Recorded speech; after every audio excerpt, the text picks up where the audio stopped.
C'est des ouf, putain de merde. Zamzam dans l'avion. Zamzam in the plane.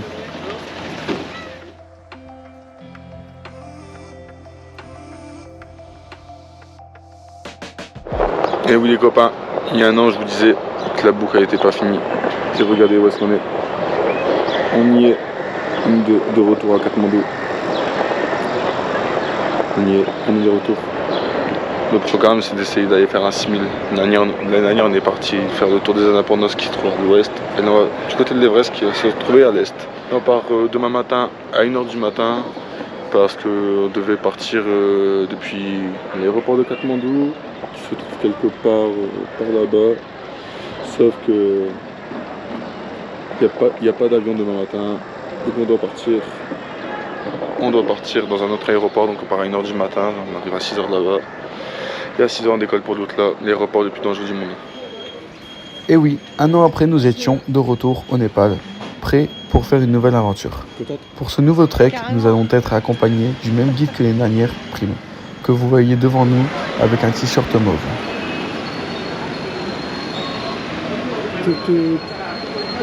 Hello à tous, il est 1h10 du matin et on doit aller se préparer pour l'avion. On a mis 3 heures, en plus c'est du décalage horaire, on a mal dormi. Et voilà, ça c'était la petite chambre d'hôtel. Et maintenant on part pour l'aventure.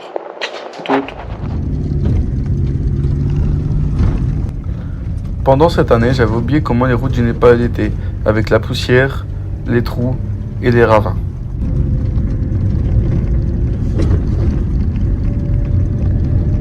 Après 4 heures de route chaotique, on est enfin à l'aéroport. Comme vous pouvez voir, c'est Roissy-Charles de Gaulle. Et là on part pour 30 minutes de route. On va arriver à l'aéroport le plus dangereux du monde qui s'appelle l'Outla parce que vous avez une pente à 12% qui monte. Et voilà, ça va être un petit avion à nous je pense. Et voilà. Ouais, Zamzam. Zamzam dans l'avion. Zamzam in the plane. Oh là là. T'en penses quoi? T'en penses quoi? Je pense que ça va aller, on va le faire. On va le faire. Hein. Ladies and gentlemen, on behalf of Samijay and our entire crew member would like to welcome you on board.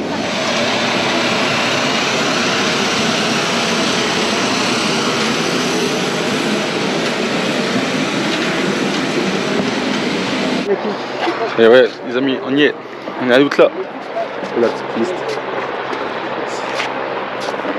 Impressionnante. Olivier Madola. On est d'accord. Je vous laisse contempler un bel atterrissage d'avion sur l'une des pistes les plus dangereuses du monde.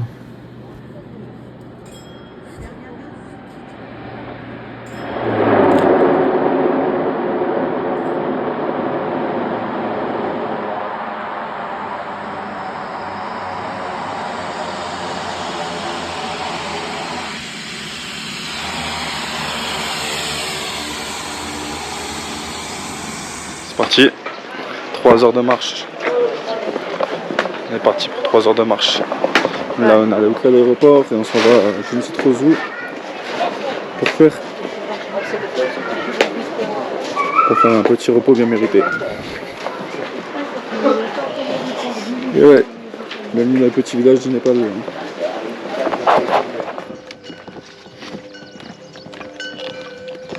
Prime nous explique que les mules sont en train de redescendre à vide, mais dans le sens inverse, elles ont des gros sacs de nourriture, des bouteilles de gaz pesant plusieurs dizaines de kilos. Donc, ouais. Et oui les copains, après 3h30 de marche et une sieste, parce que là on vient de dormir pendant 2 heures parce qu'on n'avait pas dormi pendant 3 jours plus ou moins. On y est. On a notre premier lodge. C'est pas mal. Après je vous ferai découvrir la chambre. C'est pas mal pour ce soir, on a encore de l'électricité, du wifi, on a 3000 mètres d'altitude. Et voilà quoi. Là, on va aller prendre une tasse de thé qui est la coutume locale. Et on se retrouve tout à l'heure pour le repas et la présentation de la chambre. Bisous. Voilà notre petite chambre du jour. Il y va bien évidemment du froid. Et voilà. Et une prise. Voici un exemple de petit déjeuner que nous allions manger chaque matin. Il s'agissait d'un œuf, de pommes de terre, de 2 tranches de pain, grillées avec un thé. Ça sent bon, hein. Ça sent le frais. Hein. Ils l'ont tué cette nuit. Ah putain, c'est plus.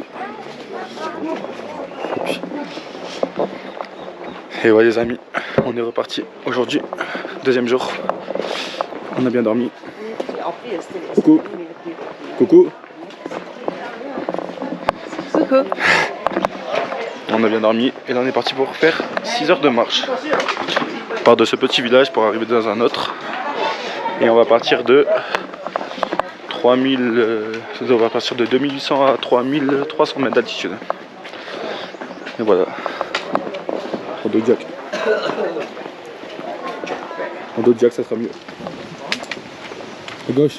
Qui dit Népal dit bien sûr temple. Et il faut toujours passer à gauche de ce dernier, dans le sens des aiguilles d'une montre, car c'est un signe de respect. Nous verrons également beaucoup de fanions et beaucoup de moulins à prière durant ce trek. C'est reparti. Encore de longues montées. C'est reparti pour de longues montées. Interminable.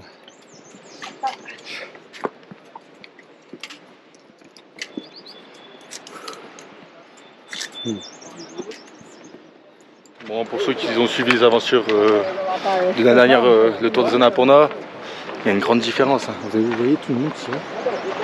C'est un truc de ouf. Il y a du monde, il y a beaucoup plus de monde, c'est beaucoup plus riche également. Beaucoup plus de petits villages. Là pour l'instant je vois du wifi à tous les lodges, je vois de l'eau potable à tous les lodges. C'est pas pareil. Là on est à 3000 plus ou moins. Et ça va tranquillement. Les gens avancent. J'apprends le népalais. Pipi c'est tôt. Ça veut dire que mon pipi est blanc. Bisous.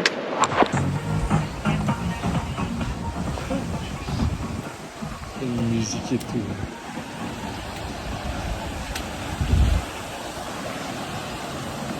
C'est l'un des plus grands ponts de l'Everest. L'un des plus grands ponts du Népal. Il est tout simplement impressionnant. Et là-bas, il y a des gens qui sautent en gymnastique. Impressionnant.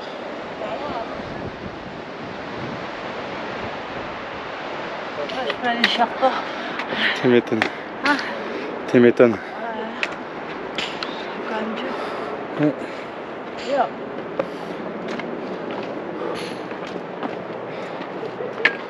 Ah. Malay Gormi Boyo. Gormi Boyo. Gormi Boyo, Ali Ali. Ali Ali. Ok. Et voilà, nous voilà. Après 6h30 de marche de la journée, nous voilà à Namche. Petit village, enfin grand village, parce que c'est le dernier village avant les combats de Everest, les combats de Eastern Peak, celui qu'on va faire. Donc un assez grand village. Là on va aller se poser au lodge et on va aller prendre une grosse douche froide. Bisous. Non, en vrai je retire ce que j'ai dit, c'est pas un village, c'est une ville. Jamais vu une fontaine au Népal. Hein. Fontaine, il y a un temple. C'est une ville, c'est une ville. Et en plus, ce serait pas sponsorisé par Columbia. Pas mal, pas mal. Regardez là, il y a un petit panneau là. À droite c'est la boîte de nuit, à gauche c'est le bar. Si seulement. Bon, je vais vous présenter la chambre pour le jour 2 et 3. Parce que aujourd'hui et demain, on dort ici. Parce que demain après-midi, en gros demain matin on va marcher. Mais on a une marche d'acclimatation. Donc on va marcher quelque part et on revient ici demain soir. Là il y a grosse tempête dehors. Sur cette grosse tempête je vous dis un gros bisou, une bonne nuit. Vous avez vu notre petite chambre. Et on se voit demain sous Baratri, qui veut dire bonne nuit au Népalais. Salut les copains, début du jour 4. Sur ce magnifique soleil. Petite journée. Ce matin on va monter un panoramique pour aller voir enfin l'Everest. On va faire 2 jours.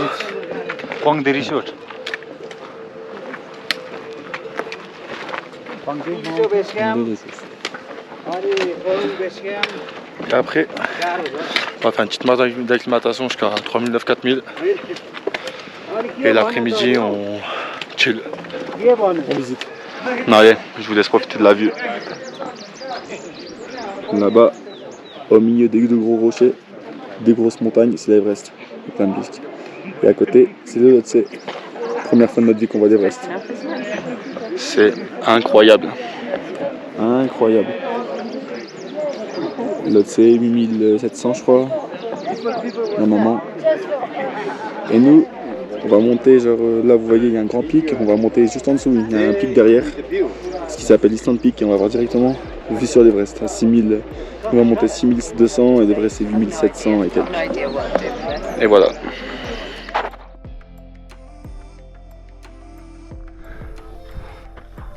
Ok, donc là on se trouve un peu plus haut que tout à l'heure, comme vous pouvez le voir un peu, c'est les Sherpas, les copains. Donc là, l'Everest il se trouve là, c'est le point au milieu. Ça c'est Manaslu et ça c'est Lama Dobla. Et c'est 2000, ça doit être un 7000. Et nous on va monter derrière. C'est beau. C'est beau, là c'est un espèce d'hôtel lodge où c'est 200 balles la nuit. Tout ça pour avoir la vue sur l'Everest. Business is business.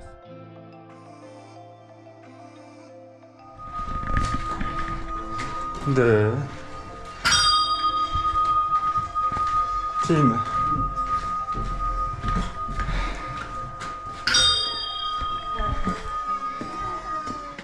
Cet après-midi, c'était visite d'un monastère, mais par respect pour ce dernier, je n'ai pas pu filmer à l'intérieur.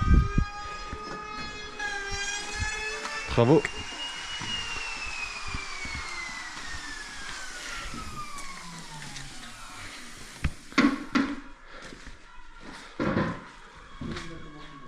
Hello à tous. Après une petite marche ce matin pour aller voir les points de vue de l'Everest et des différents sommets à côté. Là, c'est visite de la ville, mais c'est quelque chose de ouf. Un petit café, un petit tatouage. Il faut savoir que dans cette ville, il n'y a pas de route. Donc en gros, tout a été monté soit en hélicoptère, soit à dos de mule. Soit tout a été monté à dos de mule, regardez. Un coiffeur. Soit ça a été monté à hélicoptère, à dos de mule. C'est un truc de ouf. C'est un truc de ouf. C'est une ville moderne. C'est limite plus moderne que Katmandou par moment. C'est pas du tout pareil que l'année dernière. Vraiment, c'est pas mal. Regarde là, il y a un 3800 mètres. Après, c'est moderne parce que c'est la capitale, c'est la ville juste avant de monter l'Everest. Donc du coup, tous ceux qui montent l'Everest sont obligés de passer par là. Il y en a même pour s'acclimater, ils montent à l'Everest. Genre quand de base, après ils redescendent, ils remontent. C'est pour ça que c'est autant riche. No, it's not that cold, not very cold.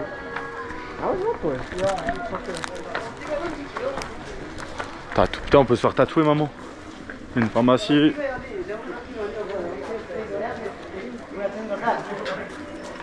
C'est quoi cette ville?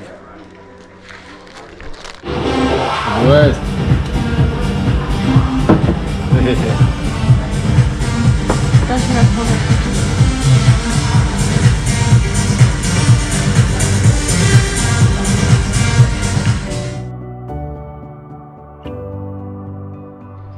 Pour la famille, début du 4e jour je crois. On est toujours en MCC, mais aujourd'hui on part. On part pour 4 heures de marche environ et on va jusqu'à 3008. Donc aujourd'hui c'est encore une journée chill. Demain ça tapera un petit peu plus parce que demain on va monter à 4008. Mais aujourd'hui on monte à 3008, on a 4 heures de marche. Tranquillement, je vous laisse contempler la vue. Il y a un peu de nuages aujourd'hui, du coup on va pas trop les montagnes, hier on les voyait. Et puis voilà quoi, ça c'est vraiment la ville comme je vous ai dit hier. La ville juste avant le camp de base de l'Everest, donc c'est vraiment une ville beaucoup plus moderne que les années pour nous. Allez, à tout à l'heure. Il faut savoir au Népal que tout le monde se lève hyper tôt, genre les 6h50. Regardez, la vie est active de ouf, on dirait qu'il est 10h du matin. C'est beau, tout le monde est dehors. C'est pas comme en France où tout le monde se lève, il est midi là. Mais il se couche, il est 20h aussi. En France on se couche, il est 2h du matin. Ces petits moulins sont des moulins à prière. Il faut les tourner avec la main droite, une nouvelle fois dans le sens des aiguilles d'une montre, pour que les mantras soient lus dans le sens dans lequel il a été écrit.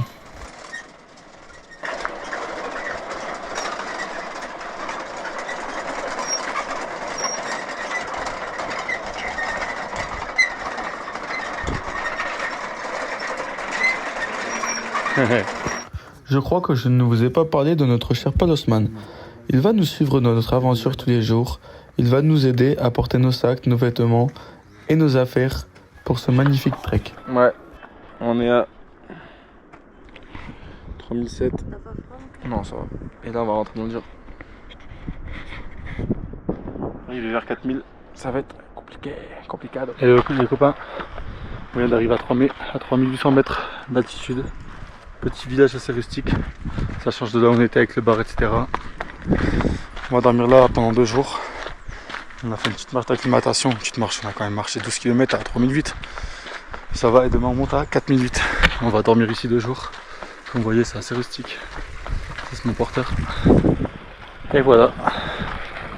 Et voilà 4008 demain. À partir de demain, les choses sérieuses commencent. Là ça va, on a un peu chié un peu dans certaines montées, mais ça va. Moi physiquement ça va. Et... ah non, ça va. Et mon Népalais, c'est un milliard de fou. On a Niabat, ça veut dire merci. Et là je pense que je vais aller manger et dormir. C'est pas la très, c'est dire bonne nuit. Bon, comme chaque après-midi on vient de faire une petite sieste. Et là nous sommes partis visiter un petit monastère à 1 heure de marche. Bon, la météo elle est horrible. Personne n'est sorti, mais nous on a fait, bon, on va quand même sortir, on a fait une marche. 1 heure de dodo et on va quand même sortir. Et il y avait un autre guide avec nous, 2 autres personnes. Et le monsieur s'est pas senti bien. Il a attrapé de l'eau dans les poumons. Premier signe du mal des montagnes, donc ils ont abandonné. Du coup on se retrouve tout seul, seulement à 2. Et avec notre guide de l'année dernière. Voilà, je suis pas rentré. Hein, Bouddha te regarde. Bouddha te regarde. Bouddha te regarde.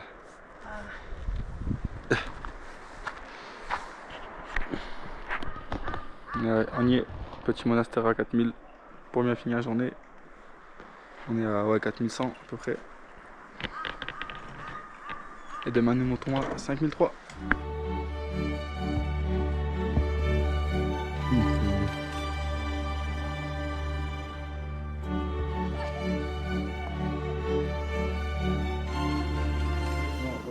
Voici le lodge où nous allions passer la nuit. Ils sont tous au moins similaires, organisés autour d'un poêle qui sert à chauffer la pièce, faire bouillir l'eau, pour la cuisine, le thé et pour tout simplement boire de l'eau chaude. Ah, c'était jour 5. Il est là en bleu. On a installé les copains, début du 5e jour, comme vous pouvez le voir. Petite traversée du village où on est, bon, les côtés lodge. On est même en tente. On part à 3008 et on va jusqu'à 5003 si tout va bien. Ça va être dur, on a dormi 4-5 heures cette nuit, j'ai très mal dormi. Mais bon, tout va bien, c'est beau. C'est beau et on verra si on peut atteindre 5003. Ok, comme ça, ce soir on redort mieux parce qu'on aurait monté jusqu'à 5003. À voir. Allez, ciao. Je vous laisse contempler la vue qu'on a sur Tamé. Petit village avec pratiquement côté lodge et avec la belle vue sur les montagnes. Et nous on monte ça. Bon, faut que vous sachiez également qu'on part pour 9 jours hardcore. Genre là, c'est la dernière journée à 3008. Et après on dépasse plus les 4000 jusqu'à qu'on fasse un 6000. Quand on fait notre 6000, on redescend. Donc là, on fait des marches d'acclimatation pour bien s'acclimater. Parce que comme ils disent, genre comparé à l'année dernière, genre on est monté rapidement. Pas trop rapidement, on monte rapidement, donc là, faire attention. Pas avoir mal au crâne, pas avoir rien. Pour l'instant tout va bien, donc ça va. Ça va. Demain, on a 4000 je crois, et après-demain on a 5000. Et je crois qu'à partir de cet après-demain, on joue de 5000 beaucoup. On va faire gaffe là. 4300 les copains.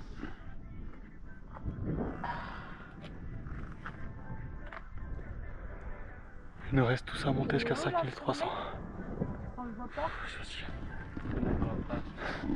C'est un peu dur aujourd'hui.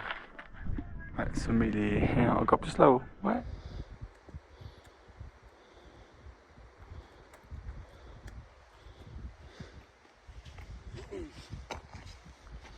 On a 4600 galères.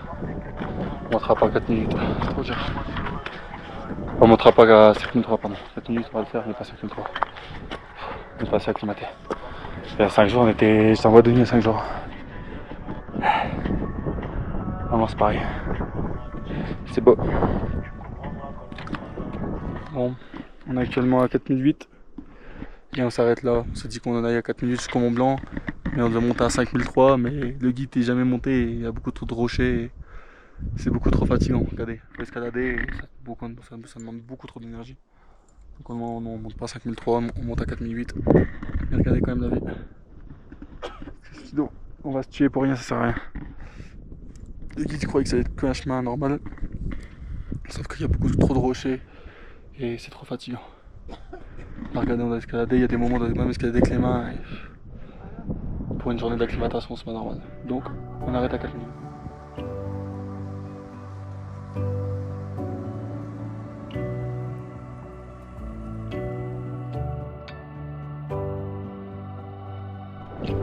Là, pourquoi on n'est pas monté à 5000?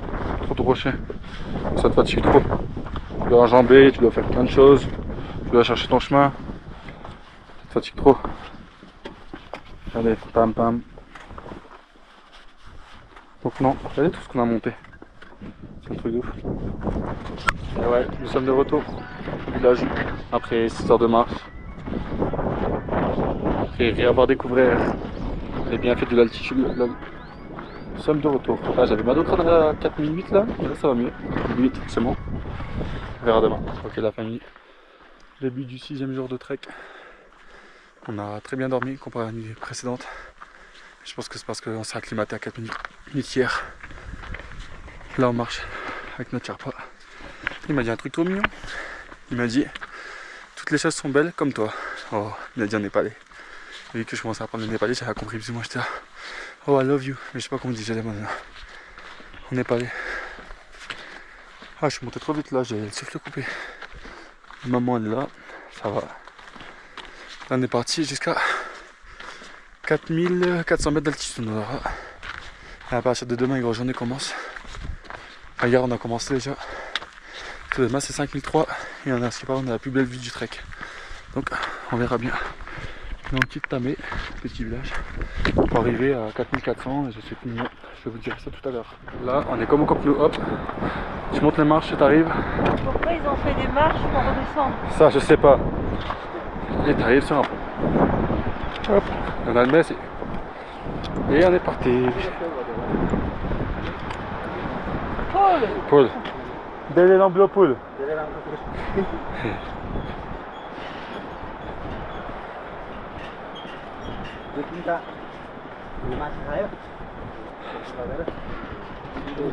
Paul de l'amblo.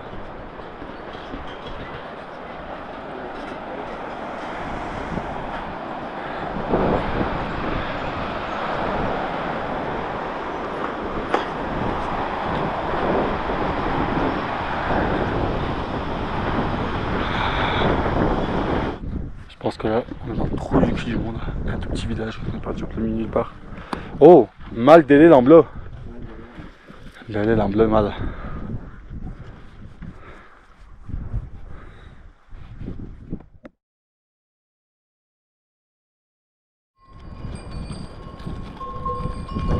Contrairement à la vidéo précédente où les mules et les hommes descendaient sans cargaison, je vous laisse contempler et admirer la force physique de ces hommes. Ouais. Waouh.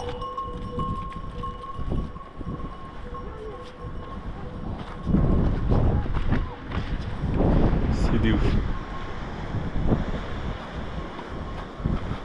C'est des ouf, putain de merde. Et voilà les copains, nous sommes à Londé à 4400 mètres d'altitude. On devait faire 5 à 6 heures de marche, mais je suis pas mis que 4 heures. Parce que ouais, on marche bien. Après ça va. Hier j'ai eu mal au crâne à partir de 4600. Et là 4004, on a très bien marché, mais je pense que ça nous a fait du bien la petite marche d'hier. Regardez où est-ce qu'on est. On est dans le trou du cul du monde. Même là-bas ça doit être à 7000. Là-bas aussi. Et il n'y a rien d'autre. Et voilà, Londé Village à 4400 mètres d'altitude. Quand tout le lodge se repose, nous on doit faire une petite manette d'acclimatation. Demain, nous montons tous à 5003, sauf que tous les gens sont restés 2 jours et nous doivent rester, nous reste un jour. Ah, elle a fait mon t-shirt. Merci maman d'amour. Les 2 t-shirts pour 21 jours. Ouais, parce qu'on a que 2 t-shirts pour 21 jours. Ouais, parce que sinon, c'est nous rapporter. Et du coup, je disais qu'on avait une toute petite marge d'acclimatation. Parce que demain, ça va piquer. Moi, je sais pas où on va. Tiens, au courant. À ce lodge, nous n'avions pas d'internet, donc je vous laisse savourer le calme qui règne dans ce lieu.